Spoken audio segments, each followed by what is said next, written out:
Salut à toi, j'espère que tu vas bien aujourd'hui. Comme tu l'as certainement vu dans le titre de cette vidéo, on se retrouve pour un moment story time qui paraît très profond peut-être vis-à-vis du titre de cette vidéo, mais finalement très sincère.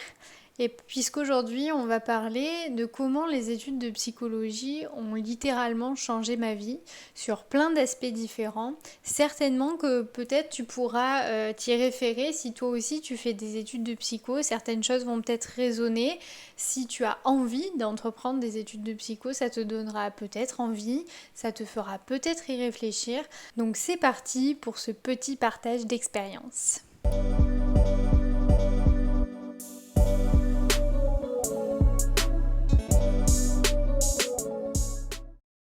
Je ne vais pas revenir sur les raisons de pourquoi j'ai choisi de faire des études de psycho. Je t'ai fait une vidéo complète sur le sujet que tu retrouveras dans le petit et dans la barre de description. Néanmoins, aujourd'hui, on va parler du déroulement de ce cursus et en quoi il a influencé finalement à la fois mon avenir professionnel mais aussi personnel. La première chose qui m'a aussi peut-être un peu surprise quand j'ai commencé mes études de psycho, c'est que je sais pas comment le dire autrement que ça, mais c'est pas des études quelconques, au sens où tu vas pas apprendre des choses qui sont forcément très pragmatiques, en mode on a une liste, un protocole ou quelque chose à faire, tac tac tac, t'as tel problème, on fait ça et c'est fini. On n'est pas dans des études de médecine où on apprend à devenir, je sais pas moi, chirurgien et que pour telle opération, bah voilà, il y a 50 étapes à respecter, bah, tac tac tac et c'est fini. Là, on est sur du parfois plus subtil, bien qu'évidemment il y a tout un champ de la psychologie qui reste relativement scientifique, mais néanmoins, même si certains protocoles thérapeutiques peuvent être justement très structurés, c'est pas forcément le cœur de tes études. On t'apprend d'abord les bases dans les différentes spécialités de la psychologie, donc on va dire qu'on n'est pas de l'ordre de ce pragmatisme. Néanmoins, tu vas vite t'en rendre compte et je suis sûre que tu t'en es déjà rendu compte si tu fais actuellement des études de psychologie, que pendant ces études, eh ben, il y a beaucoup de choses que tu apprends qui vont te frapper à la figure, qui vont littéralement te mettre une gifle quoi, parce que tu vas réaliser des choses sur toi, sur ton histoire, sur ton entourage, en tout cas sur des choses auxquelles tu n'avais pas spécialement pensé auparavant. Et puis d'un coup, tu vas avoir un déclic, un truc qui va te dire ah ouais quand même. Voilà, alors sans parler évidemment de pathologie, hein, on n'est pas là pour faire des autodiagnostics ou des diagnostics à nos proches, mais justement dans plutôt ce qui va être autour de la construction de chacun, de son identité, de sa façon de fonctionner tout simplement, et notamment en ce qui regarde tout ce qui va être autour des défenses qu'on peut mettre en place justement pour se protéger de certaines angoisses et de certaines choses qui nous sont arrivées auparavant. Du coup, outre la dimension strictement universitaire et du point de vue des connaissances qui sont évidemment hyper riches hein, de ces études, il y a vraiment aussi, à mon sens, un travail, enfin ça déclenche en tout cas, un travail personnel et ça me permet de faire le pont avec ma seconde observation qui est justement qu'il est, tu en as peut-être déjà entendu parler, vivement encouragé lorsqu'on fait des études de psycho et lorsqu'on a envie ensuite de continuer et de devenir psychologue, de faire un travail personnel hein, voilà, sur soi. Alors il existe moult types de thérapies. On va dire que on pense très souvent à faire une analyse, donc une psychanalyse. Pourquoi cette idée certainement parce que parmi toutes les thérapies, même si évidemment tu peux en faire celle que tu veux, hein, mais pourquoi c'est la plus répandue peut-être parce que on va dire que quand tu vas en analyse, Tu peux y aller parce que tu as un problème, parce qu'il y a quelque chose de particulier, mais tu peux aussi la prendre comme une véritable, presque j'ai envie de dire, forme d'introspection. Ça peut être un espace que tu consacres vraiment à ton histoire, à l'exploration de ton histoire, de ta construction depuis toujours, à ta façon de, voilà, de penser et de réagir en fait au monde actuel, quoi. Et donc de comment ton histoire passée influence encore aujourd'hui ton présent.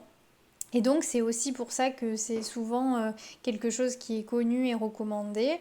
À nouveau, je ne fais pas l'apologie de la psychanalyse, chacun fait ce qu'il a envie, mais en tout cas voilà, c'est un peu une façon de partir dans une forme de quête de soi, mais accompagné d'un professionnel qui du coup va t'accompagner là-dedans. Ce fut donc aussi pour moi l'occasion de débuter ce travail pendant mes études de psycho, puisque pour le coup on peut dire qu'il a carrément été influencé par mes études. Je suis pas sûre que j'aurais eu l'idée d'en faire un ou d'en entreprendre un si j'avais pas fait ces études. Peut-être, hein, sait-on jamais, mais en tout cas je l'attribue clairement à mon cursus universitaire. Mais finalement, ça a été hyper, j'allais dire life changing, mais oui, carrément, ça m'a vraiment là pour le coup changé la vie, dans le sens où j'y suis pas spécialement allée au départ parce qu'il y avait des choses qui me dérangeaient, mais vraiment pour travailler. En fait, c'était un peu obscur pour moi au départ, pour tout te dire, quand j'ai commencé. Je savais pas trop de quoi parler. En fait, comme toi, peut-être, qui m'écoute là aujourd'hui, euh, je me suis dit que je verrais avec le temps ce qui viendrait. Et effectivement, on se rend vite compte que notre histoire, elle est ce qu'elle est, mais que très souvent, elle influence encore beaucoup notre présent. Et si j'y suis allée au départ pour des raisons quasiment professionnelles, puisque je me disais, c'était très important pour moi de pouvoir travailler certaines choses qui chez moi sont encore, on va dire peut-être un peu fragiles, un peu vulnérables, certains sujets, certaines thématiques, pour pouvoir justement accompagner mes futurs patients ou mes patients dans les mêmes choses, quoi. S'ils traversent les mêmes choses, je voyais pas trop comment je pouvais les aider si moi-même j'avais pas résolu mes propres problématiques.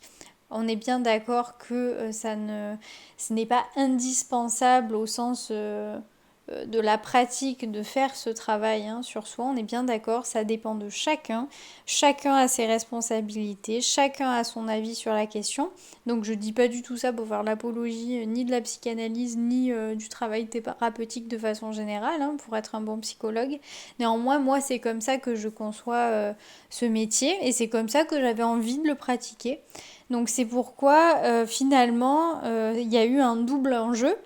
Il y a eu l'enjeu professionnel, puisqu'évidemment ça m'a permis de travailler sur des choses qui m'ont, à mon sens, permis de davantage aider les patients, mais aussi évidemment d'un point de vue personnel, ça a franchement retourné ma vie. D'ailleurs, je ferai peut-être une vidéo sur le sujet si ça t'intéresse, mais parfois la thérapie, c'est pas forcément ce à quoi on s'attend. Parfois, il y a des moments qui sont vraiment douloureux alors qu'on les soupçonnait pas ou qu'on s'attendait pas à ce qu'ils débarquent. Il y a des choses dont on prend conscience qui étaient profondément enfouies et qu'on n'avait pas du tout envie de voir.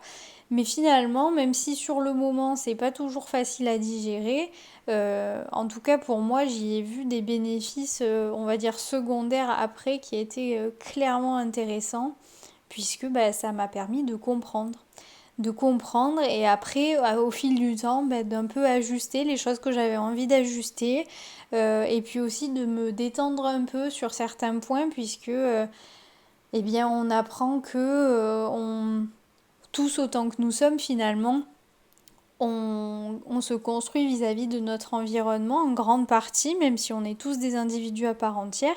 Et parfois, on prend des bouts, on va dire, de notre environnement qu'on introjecte et on se pense être à soi, alors que finalement, peut-être que ça ne nous appartient pas. Et on arrive à des moments dans notre vie où ça peut nous bloquer. Clairement, moi, c'est mon cas, hein, en toute franchise avec toi. Et finalement, ben, ça permet aussi de se délaisser de ces choses, entre guillemets, en trop, et vraiment de pouvoir avancer vers un mieux-être, même si au départ, ben, j'étais pas partie pour ça. Du coup, faire ces études m'a clairement confortée dans mon envie et dans mon projet initial de devenir psychologue, mais je dois dire qu'elles m'ont aussi beaucoup fait réfléchir sur ce qu'est être psychologue et aussi sur toutes les possibilités qui s'ouvrent à toi à la suite des études de psychologie si finalement eh bien, tu te rends compte que être psychologue, c'est peut-être pas l'objectif que tu perçois aujourd'hui pour ton avenir. Alors à nouveau, je ne vais pas rentrer dans les questions d'orientation. Je t'ai fait une vidéo sur le sujet que je te mets dans le petit et dans la barre de description sur qu'est-ce qu'on peut faire après une licence de psychologie.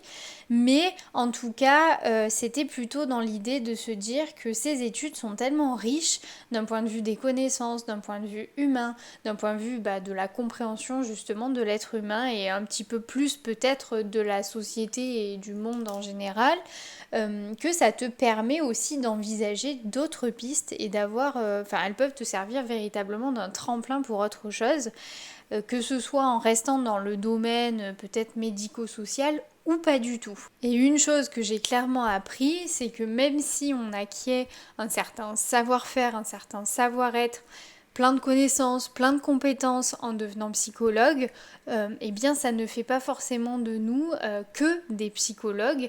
Et il y a d'autres façons de partager, de vivre, de communiquer avec d'autres.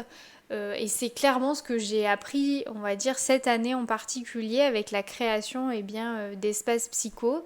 Alors que ce soit cette chaîne YouTube, mais même notre compte Instagram. D'ailleurs, si tu ne nous suis pas, vraiment, il faut absolument que tu nous rejoignes parce que je publie bien plus souvent sur Instagram que sur YouTube.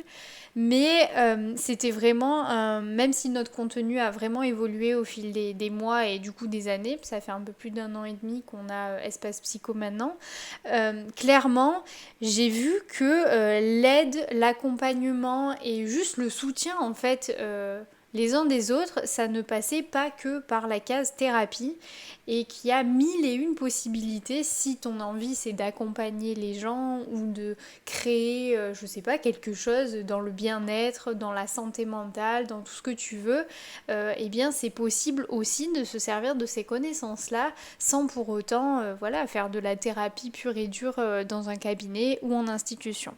Donc voilà, je terminerai par dire que c'est vraiment une voie qui m'a ouvert les yeux sur plein de choses. C'est un peu comme si il y avait plein de portes et que en fait on pouvait ouvrir plein de portes au fur et à mesure. Parfois il n'y a pas trop de lumière dans les pièces derrière les portes, parfois un peu plus. Des fois on a un peu peur, des fois un peu moins, mais en tout cas moi ça m'a... on va dire que si je devais retenir une chose, c'est vraiment l'étendue des possibles que m'a permis de voir en fait, tout simplement de voir cette formation. Et c'est pourquoi je regrette absolument pas mon choix. Voilà, je crois que j'ai fait un petit peu le tour de ce dont je voulais aborder avec toi. Certainement qu'en fait je pourrais parler de ce sujet pendant encore très longtemps, mais je vais t'éviter de passer des heures sur une vidéo YouTube. Déjà merci si tu es resté jusque-là. Avant qu'on se quitte, n'hésite surtout pas à me faire part de tes ressentis en fait en écoutant cette vidéo qui finalement ressemble un peu plus à un podcast, hein. Mes story time, je me rends compte, ressemblent beaucoup plus à des podcasts qu'à des vidéos, mais c'est pas grave. N'hésite pas à me faire un retour sur est-ce qu'il y a des choses qui t'ont parlé, est-ce que si tu fais des études de psycho, tu vis une expérience plus ou moins similaire, hein. On est d'accord que chacun aura sa propre expérience, mais vraiment ça m'intéresse réellement de savoir quels sont tes retours vis-à-vis de ces études, ce qu'elles t'ont apporté. Alors bien sûr, si ça reste de l'ordre privé, pas besoin d'étaler tout ça en commentaire, mais en tout cas en quelques mots, si t'es ok, ça me ferait vraiment plaisir de te lire. Et puis si tu ne fais pas encore des études de psycho, que tu as envie d'en faire ou que tu vas en faire très bientôt, eh bien j'espère que cette vidéo t'aura un petit peu inspiré, un petit peu fait réfléchir et peut-être même t'aura encore plus donné envie de faire ces études. Bien sûr, à nouveau, je répète que ceci est une expérience personnelle, que j'imagine qu'il n'y a pas deux expériences pareilles. Mais voilà, c'était vraiment un sentiment positif que j'avais envie de te partager aujourd'hui. Voilà, je m'arrête pour aujourd'hui. Merci encore pour ton soutien, pour avoir regardé cette vidéo jusqu'au bout. Surtout, n'oublie pas de t'abonner si c'est pas encore fait. Et je te dis à très vite dans une prochaine vidéo.